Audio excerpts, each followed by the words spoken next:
ABA. He's in Ghana for a short time, and I just, passing through. So we're just gonna have a quick chat. Chris, first of all, let me just express my condolences on the passing of your mom. Sure, thank you. Yeah, great. Thank you. That's very kind. Yeah, you're in Ghana here for a short holiday. What brought you back? Well, I've been here for about 3 weeks already. The next fortnight, I'll be leaving. Okay. What brought me back, like you mentioned earlier on with the condolences, Mom passed away back in earlier on last year. I think it was around May. We had a funeral in August, and as custom demands, I had to come and see family. Okay. Yeah, and also to, visit my father's grave. So that's basically why I'm here. And obviously to see people like yourself, Johnny and DJ Heath. Yeah. Okay, so I know you left Ghana way back. About what? I left my first visit was in 1984. But I finally settled in the UK in 1985. Okay. So that's I believe next year will be 40 years. Yeah. Don't call me Samuel. Okay, so keep that one quiet. You entered PRESEC what year? 1978 to okay. 1983. Kwanzaa House boy. I remember you were one of those boys who was calm, cool, but also nice. Well, thank you. It's very generous. What was our motto again? Monarchs of all that we survey. Yeah. Oh, good. Absolutely. You remember? Yeah. Nice.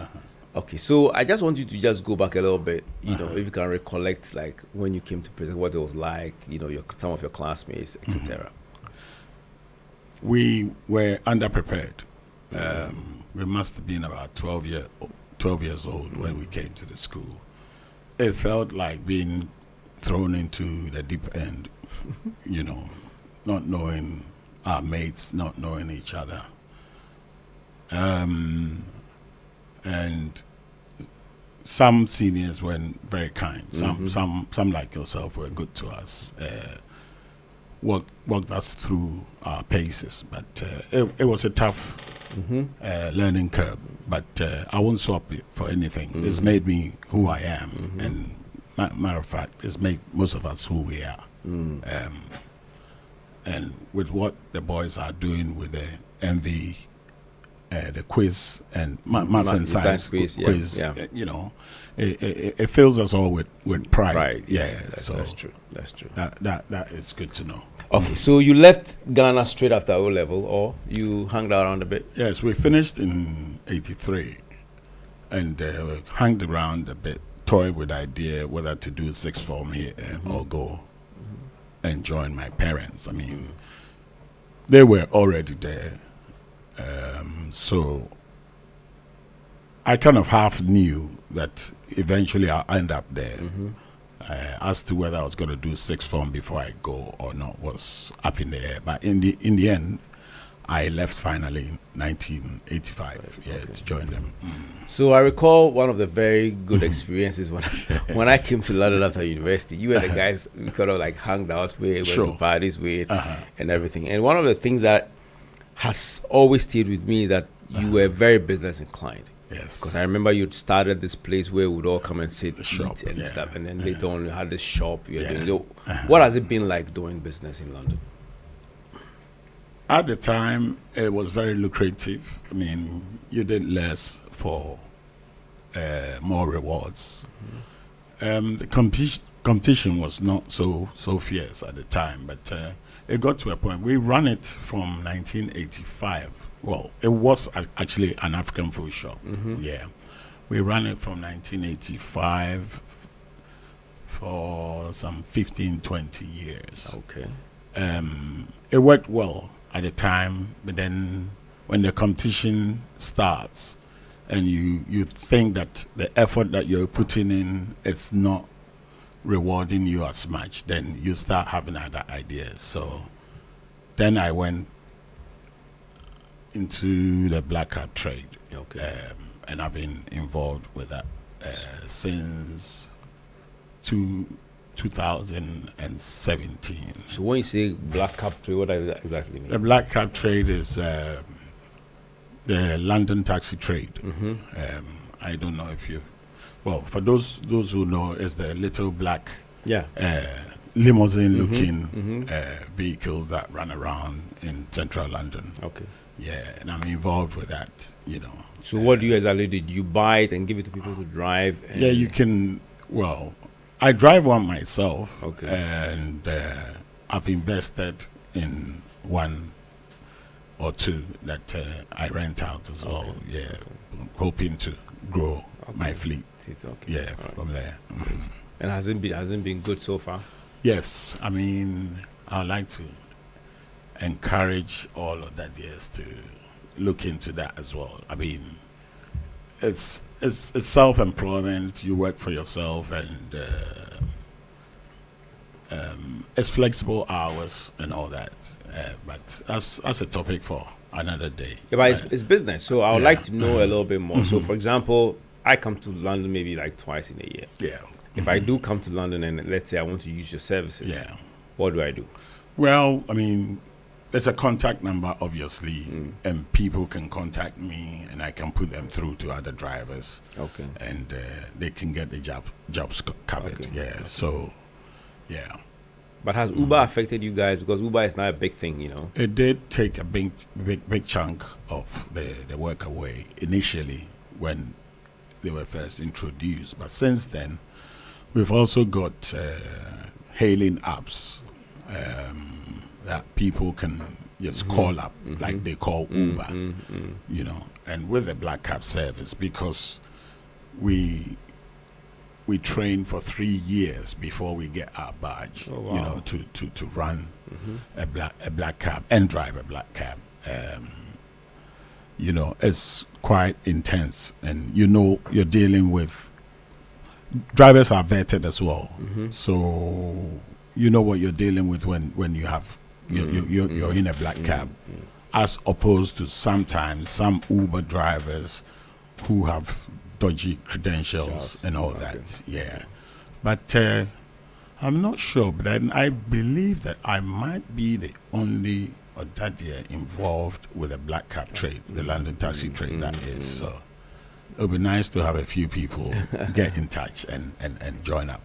Is it very expensive to kind of like start it up? Um, Because I'm sure if it was easy, everybody would have been in there by now.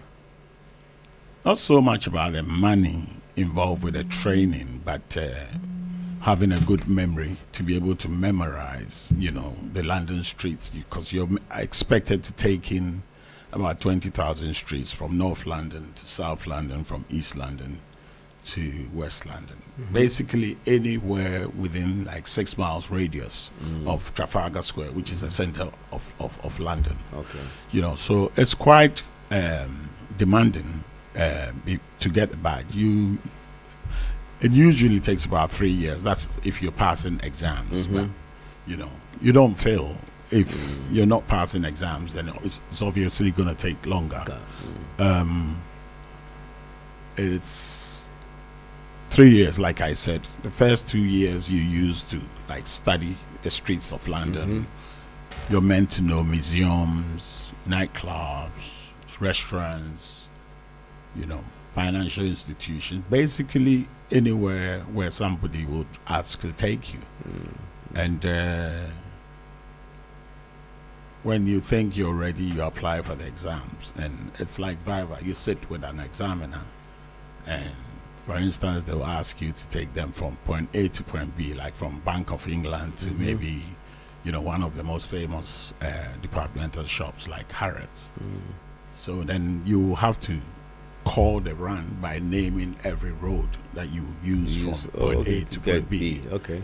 So then to call a run from a City of London, Bank of England, to like Harrods, which is in Knightsbridge, you know, you set off by leaving Threadneedle streets and forward into Poultry, and do a left into Bread Street, and do a right onto Queen Victoria Street, and then do a right onto Bridge Street, and then do a left onto Fleet Street, you know, Comply Aldwych, and then forward into the Strand, and then Comply Trafalgar Square, and forward into constitutional. But okay, on top of your head, you know all this. Yeah. But is it necessary with street maps? GPS around. Yeah. It's the professionalism of the trade. Because by the time you've been handed your badge, you get to take all these streets, not only the streets, but you get to know all these places of interest. Then what you are effectively is like a tourist guide. Okay. Somebody walks into London from Japan, for instance, and as much as you're taking them around the place, you're telling them about this place of interest. Okay, I get it. So you are like a guide as well. Yes. Do you think that a system like that will work in Ghana, like in the future? There's no reason why it would not work, because I believe at the moment, Waze and Google Maps works here very well. It does work here. So why aren't you guys thinking about such a business? I mean, since you guys are the pioneers, really, why aren't you thinking about the business to bring it to Ghana and start something like that? I think I've seen somebody bring one of those cabs into Ghana. I did see about a fleet of 5 in Kokomlemle some time ago. Okay. And I wanted to speak to whoever it was, but I didn't get a chance. Yeah. But it would be a great idea to have these iconic vehicles running the streets of Accra. Yeah, so... Because even from the airport these days, there are a lot of... The way our drivers behave, dress, everything, it doesn't look professional. No, it doesn't. But that when you get to a place like Victoria... Yeah. You would see all these cabs lined up, and they follow a queue, and people get in and they go wherever, and it's done. Sure. I can see it happening here. So I'm just thinking, why aren't you guys looking at something like that? Well, I mean, as an investment thing. It's obviously doable, an right? idea that's crossed the mind. Yeah, it's crossed the mind. It's just getting around to doing it, and overcoming the challenges that you get sometimes with opening up businesses in Ghana. But there is no reason why it cannot be done. All right, good. So I think that one of those things that we always look out for, so that is who are in business, what they are doing, where they are, the possibility of people reaching them, and stuff. So maybe before we close the program, if you have a business number, we could put it out there so that anybody who comes to London, I can also do that for you. But when you started at your business long ago, it was a food business. It was. And I recall many times when we used to come and eat at your place. It was really unique. Yes. So I'm just a little surprised that you gave it up. Didn't quite give it up, but like I said earlier, for the amount of effort that was going into the business, the rewards were, a bit not up to scratch. So then what do? You start looking elsewhere for alternatives, and I found out about the black cap trade, and I decided, well, why not? So what would you advise any young PRESEC who wants to start business in UK? What would they advise you would give them? Well, I mean, the first thing I'll say is I could offer help, because with my expertise in the black cap trade, and like I said, I believe I'm probably the only PRESEC involved in the trade. Okay. And this is a trade that is centuries old. Okay. So by all means, come and talk to me. And if that doesn't interest you, then we can look at other business ventures as well, because obviously there are other Ɔdadeɛs who are in the UK who are doing good and doing well as well. So and what would you say? What does it take to be able to successful in this kind of business? In the business you do right now, what does it take? I mean, would you say it's you need a good memory, okay, and you need drive, like anything else, really. You because there'll be times when the way we learn the streets and places of interest is by being on motorbikes, okay, mopeds, okay, with a board of cross London runs, Leighton to Walthamstow and Walthamstow to Oxford Street, and cross section runs. It's about 320 runs all across London that it serves as your Bible. By the time you finish the course, you should know it. Yeah, you should know. You should know it. So you need a good memory, definitely, and obviously, you have to have an interest in topography, so to speak. Yeah. Then obviously there are other things like discipline and because I remember I started training to be a black cab man in 2004, and at the time there was a club in East London somewhere called Afrikiko. Myself and a few Ɔdadeɛs I knew, the likes of Geraldo and Ajimai Chum and people like that, will visit this club regularly and not leave till the early hours of the morning. Sometimes wouldn't get home till about 4 or 5 in the morning. And the interest was such that I'll sleep for 2 hours and still wake up and jump on my bike and go and learn all these places of interest. So, and it never once felt like a chore. I used to just take it in my stride because the interest was there. The more I knew about London, the more I wanted to learn about about it. Yeah. So yeah, that's nice. Okay, so Chris, I mean, this is Ɔdadeɛ Radio. Sure. And we've done this, to be able to keep ourselves connected. All Ɔdadeɛs.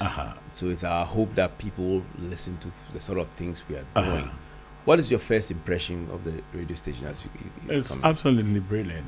I mean, just looking at a place plastered with our logos and, I like white walls as well, by the way. I mean, I think white works well with all colors. The decor is impressive. Your setup, the equipment looks like they're in pristine condition. Yeah. And long may that continue, and more grease to your elbows. Yeah. JONIE, ADDO-FENING, Zonda, and DJ Hughes. Yeah. And obviously, those who work tirelessly behind the scenes, to bring things to fruition. And I must add that this is all off the cuff because you did tell me we were going to have an interview. I know. You kind of caught me off guard a bit. So that's what makes it nice because you get a feel of what it's like, and once you have the feel, when you go back and you tell others, you say, "Wow, I've been there before, I've done it." Sure. And it's nice. Brilliant. If you have any younger Ɔdadeɛ listening, what would be your message to them? Keep the determination, keep being motivated. This life we're involved with is full of ups and downs.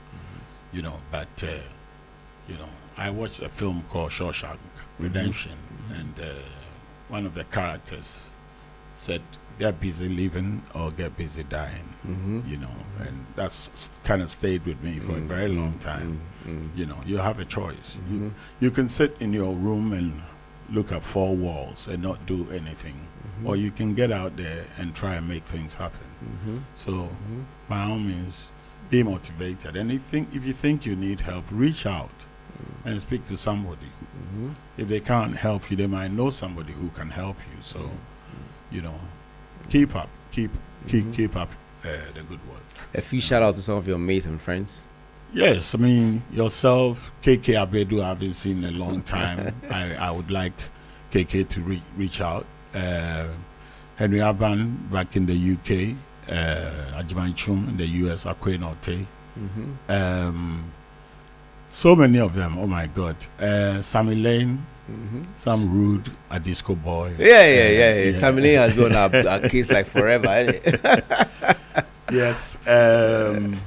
You met Gori recently, right? I did meet Gori. Yeah. I was on a visit in the Asante Achim area, and obviously Jaso is in Asante Achim, so I called him up, and he happened to be at his hotel that he runs. So I stopped by, and we had a few hours together, which was brilliant.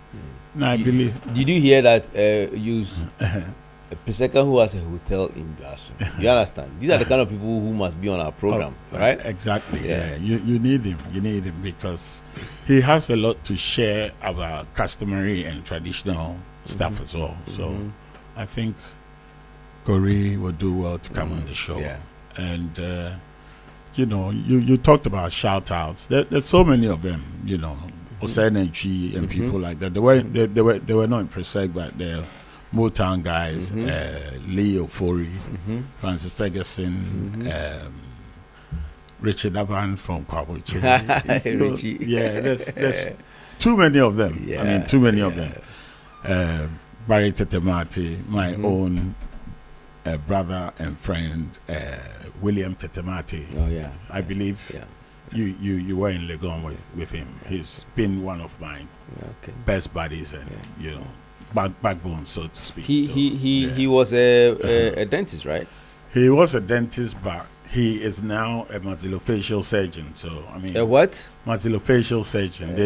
They kind of fix faces when people are involved in accidents and. I haven't seen him since he left London.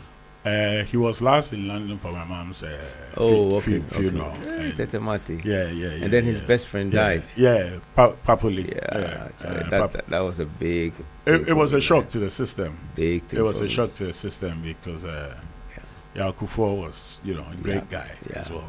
Yeah. So may he rest in peace, like all our dearly departed. Yeah.